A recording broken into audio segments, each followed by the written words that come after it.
নবম দশম শ্রেণীর শিক্ষার্থীবৃন্দ, তোমরা কেমন আছো? আশা করি সবাই ভালো আছো।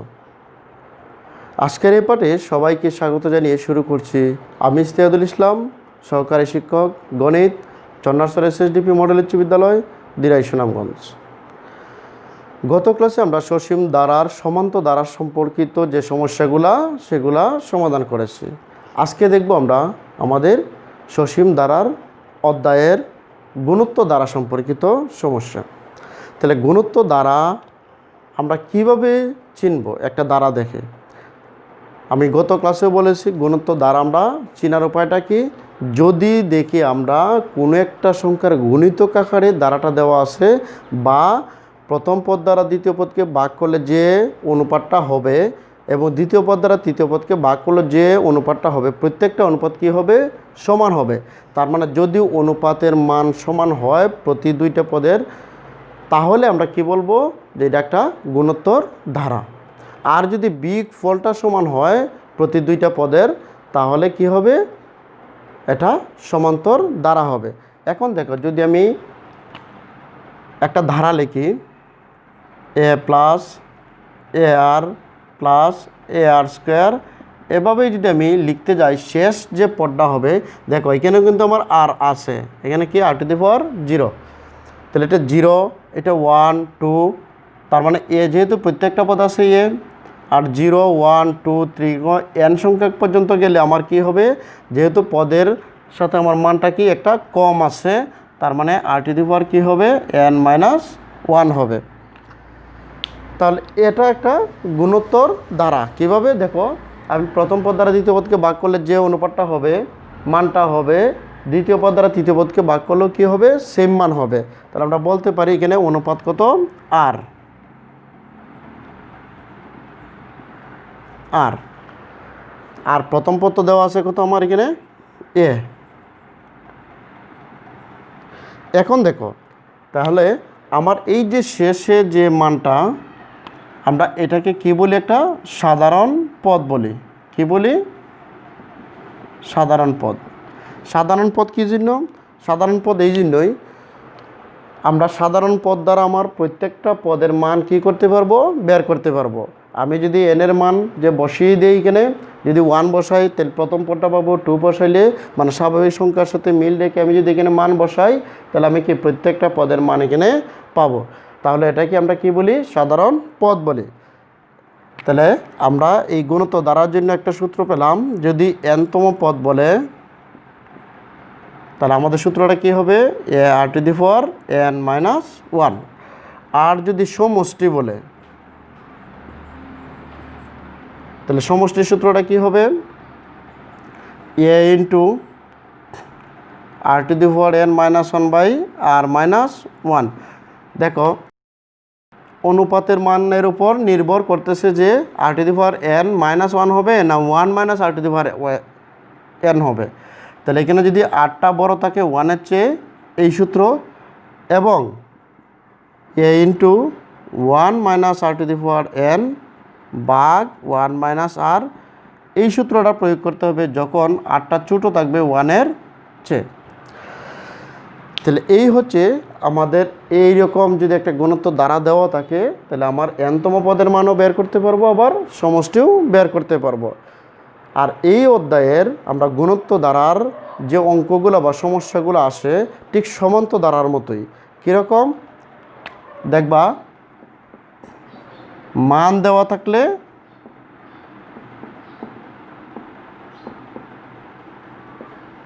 পদ সংখ্যা বলবে, পদ সংখ্যা নির্ণয় করো। আবার পদ সংখ্যা দেওয়া থাকলে মান নির্ণয় করো। আর না হয় কি থাকবে? সমষ্টির নির্ণয় থাকবে। ঠিক সমান্ত দ্বারার ক্ষেত্রে আমরা কি করছি? যখন মান দেওয়া ছিল আমরা পদ সংখ্যা নির্ণয় করছি, আর পদ সংখ্যা যখন দেওয়া ছিল আমরা কি করছি? পদের মানটা নির্ণয় করছি আর সমষ্টিগুলো নির্ণয় করছি। তাহলে এই অধ্যায়টিতে আমরা আরও কয়েকটা সূত্র দেখব। স্বাভাবিক সংখ্যার যোগফলের ক্ষেত্রে আমরা জানি n × n + 1/2। স্বাভাবিক সংখ্যার বর্গের যোগফলের সূত্রটা কি n × n + 1 2n + 1/6 আর স্বাভাবিক সংখ্যার গণের যোগফলটা কি n × n + 1/2 হোল স্কোয়ার। তাহলে এই সূত্রটা আমাদের কি লাগবে কাজে লাগবে।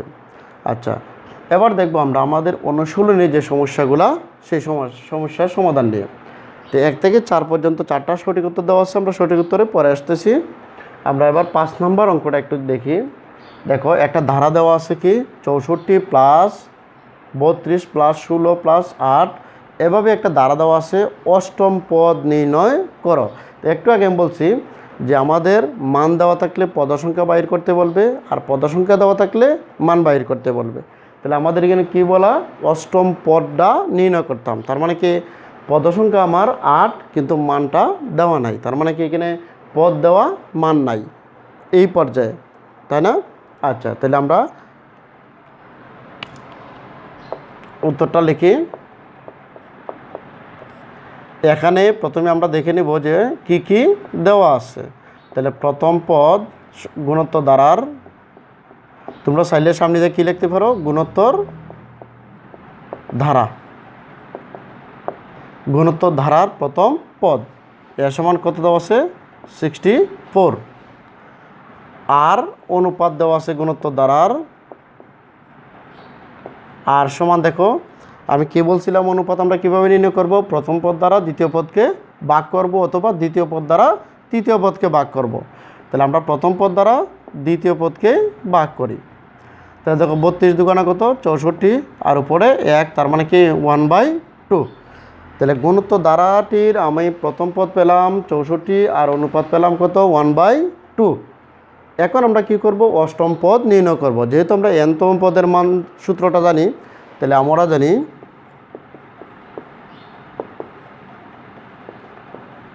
nতম পদ সমান a r⁴n-1। তাহলে আমরা যদি বলি অষ্টম পদ 8তম পদ, তাহলে কি হবে দেখো a r⁴8-1 তার মানে কি a⁴7।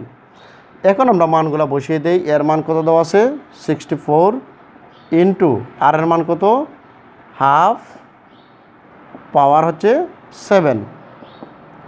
এখন দেখো 64 ইন্টু আমরা 1 কত 1 পাওয়ার যাই হোক না কেন সে কত 1 আর 2 পাওয়ার 7। এখন দেখো 2 পাওয়ার 7 যদি আমরা ভেঙে দেই তাহলে কি হবে কয়টা 2 হবে এখানে 7টা 4 5 6 7টা। এখন দেখো তাহলে 64 দেখো তো 2 দুগুণে 4 4 দুগুণে 8 8 দুগুণে 16 16 দুগুণে 32 32 দুগুণে কত 64। তার মানে কত 2⁴ হচ্ছে আমার 64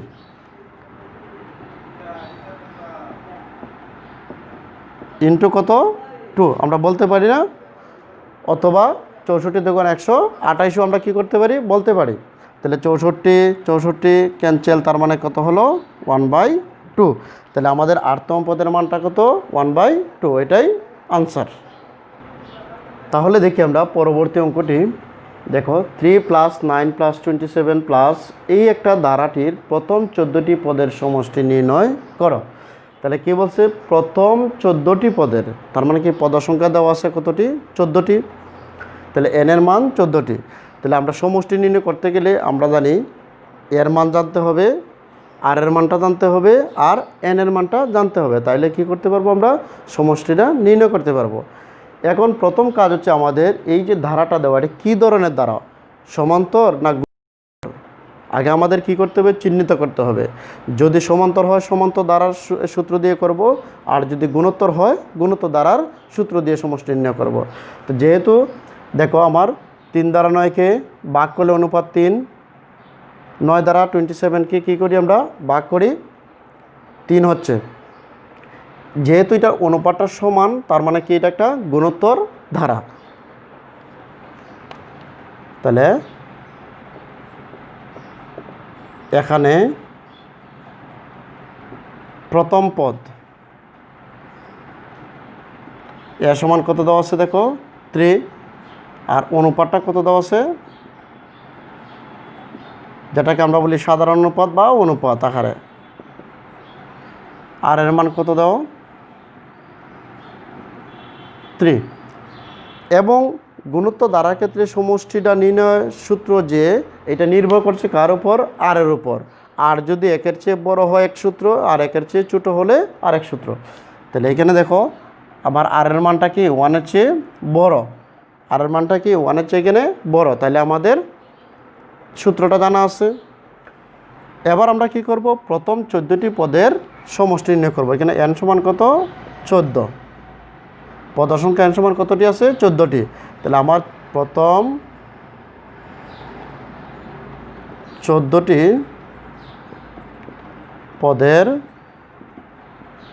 সমষ্টি আমরা s কত ধরে নিলাম 14।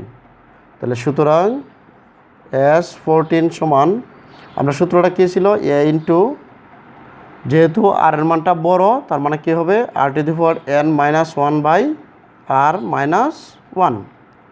এখন মানগুলো বসিয়ে দাও। এর মান কত 3, আর এর মান কত 3, আর n এর মান হচ্ছে প্রথম 14টি, 14 -1 ভাগ আর এর মান হচ্ছে 3 - 1। তাহলে দেখো তো 3 - 1 মানে কত 2, আর এখানে কত 14 - 1। তাহলে এই হচ্ছে আমার প্রথম 14টি পদের সমষ্টি। এটাই হচ্ছে আমাদের আনসার। আচ্ছা, পরবর্তী যে অঙ্কটি দেখো 7 নম্বরে 128 যোগ 64 যোগ 32 যোগ এরকম একটা ধারাটির কোন পদ 1/2 বা হাফ। দেখো এখানে আমার পদের মানটা দেওয়া, কিন্তু পদের সংখ্যাটা দেওয়া নেই। তাহলে পদের মান দেওয়া থাকলে আমাদের কি বলবে, পদের সংখ্যাটা বাইর করো, আর পদের সংখ্যা দেওয়া থাকলে মানটা বাইর করো। আমরা এই যে প্রশ্নটা এটা সেটা কি, যে পদের মান দেওয়া কিন্তু সংখ্যাটা দেওয়া নেই। তাহলে এই ধরনের সমস্যা আমরা কিভাবে সমাধান করব। তাহলে প্রথমেই কাজ হচ্ছে আমার এখানে কি কি দেওয়া আছে আমার এটি লেখা। তো গুণোত্তর ধারাটির প্রথম পদ আমি জাস্ট খালি সংক্ষেপে লিখলাম প্রথম পদ, এ সমান কত দেওয়া আছে 128, এবং সাধারণ অনুপাতটা কত দেওয়া,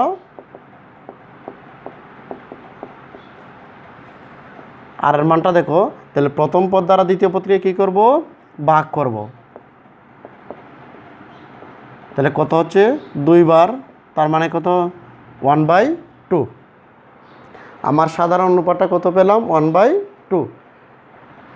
এখন এখানে যেহেতু দেওয়া নাই পদ সংখ্যাটা আমরা ধরে নিব, ধরি n-তম পদ সমান হচ্ছে 1/2। এখন আমরা সূত্র যেহেতু জানি n-তম পদের সূত্রটা কি, a⁻n-1 সমান কত 1/2। তাহলে আমরা জানি n-তম পদ সমান হচ্ছে a⁻n-1। এবার আমরা মানগুলো বসিয়ে দেই। এর মান কত আছে 128, আর এর মান কত 1/2, পাওয়ার কত n-1, আর এই পাশে কী আছে দেখো 1/2। এখন 128কে যদি আমরা ডান পাশে নেই তাহলে কী হবে, ভাগে চলে যাবে। তাহলে 1/2 পাওয়ার n-1, তো 2 × 128 বা 1/2 পাওয়ার n-1 সমান। এখন দেখো আমরা 128কে কী করতে পারি 2⁴ আকারে লিখতে পারি। 1/2 পাওয়ার কত n-1 সমান 1/, দেখো এখানে পাওয়ার কত আছে 1, যদি বেজ একই রকম হয় পাওয়ার দুইটা কী হবে, যোগ হবে। তাহলে আমরা বলতে পারি 2⁴ বা 1/2 n-1 সমান, এটাকে আবার আমরা এইভাবেও লিখতে পারি 1/2 পাওয়ার 8, কারণ আমরা জানি 1-এর পাওয়ার যাই হোক না কেন সে কত 1-এই, আর 2-এর পাওয়ার 8 যেহেতু আমরা এখানে 2-এর পাওয়ার 8ই হবে। এবার দেখো আমার দুইও পাশে বেজ কিন্তু একই, এখানেও হাফ এখানেও হাফ দেওয়া আছে। তো যদি বেজ একই হয় তাহলে পাওয়ার সমান পাওয়ার। তাহলে বা আমরা বলতে পারি n মাইনাস 1 সমান কত 8। তাহলে সুতরাং n সমান 8 প্লাস 1, তার মানে কত 9। তাহলে আমরা কাঙ্ক্ষিত মান পেয়ে গেলাম, n সমান কত 9। তাহলে এই হচ্ছে আমার দ্বারাটার কোন পদ হাফ, তার মানে কি নবমতম পদটাই হাফ। আমরা যদি এভাবে লিখে যাই তাহলে আমি 9 নম্বর যে পদটা পাবো সেটা কত পাবো, এই যে হাফ পাবো। যদি আমরা এটা সরাসরি একটু দেখি, দেখো প্রথমটা দেওয়া আছে কত 128, দ্বিতীয়টা দেওয়া আছে কত 64, তৃতীয়টা 32, তার মানে কি অর্ধেক হচ্ছে। তারপরটা কি হবে 16, তারপরটা কত 8, তারপরেরটা 4, তারপরটা কত 2, তারপরটা কত 1, তারপরেরটা হাফ। 1 2 3 4 5 6 7 8 9 নম্বর, দেখো এই 9 নম্বর পদটাই কত হাফ। তাহলে এই হচ্ছে আমাদের যদি মান দেওয়া থাকে পদ সংখ্যা বাইর করা, আর পদ সংখ্যা দেওয়া থাকলে মানটা বাইর করা, এটাই। তাহলে দেখো তো প্রিয় শিক্ষার্থীরা, এই 7 নম্বর যে অঙ্কটা ঠিক একই ধরনের অঙ্ক আমাদের পাঠ্য বইয়ের 9 নম্বর অঙ্কটা দেওয়া আছে। এই 9 নম্বর অঙ্কতে দেখবায় তোমরা একটা ধারা দেওয়া আছে 1/√2 -1 √2, ধারাটার কোন পদ 8√2, আর এখানে দেওয়া ছিল ধারাটার কোন পদ 1/2। তাহলে আমরা এই যে অঙ্কটা যেভাবে করেছি আমরা ঠিক সেভাবেই কি করব, এই অঙ্কটাকে করব। তাহলে আমাদের প্রথম পদ দেওয়া আছে 1/√2, আর অনুপাতটা কীভাবে বাইর করব, এই 1/√2 দ্বারা -1কে ভাগ করব, তাহলে কি হবে আমার -√2 হবে। তাহলে এর মান জানা হয়ে গেল, আর এর মানটা জানা হয়ে গেল। তারপরে কি করবা, n তম পদ সমান এখানে কত লিখবো আমি 8√2 লিখব। তারপরে n তম পদে আমার সূত্রটা এর মান আর এর মান বসিয়ে তখন আমি কি করব, n এর মানটা নির্ণয় করব। তাহলে আমরা এই 7 নম্বর অঙ্কটা যদি করতে পারি তাহলে আমরা কি করতে পারবো, 9 নম্বর অঙ্কটা একই প্রক্রিয়ায় করে নিব। ঠিক আছে প্রিয় শিক্ষার্থীরা, তোমরা নিজেরা কি করবে, এই 9 নম্বর অঙ্কটা করবে। তাহলে সবাই ভালো থাকো, সুস্থ থাকো, আল্লাহ হাফেজ।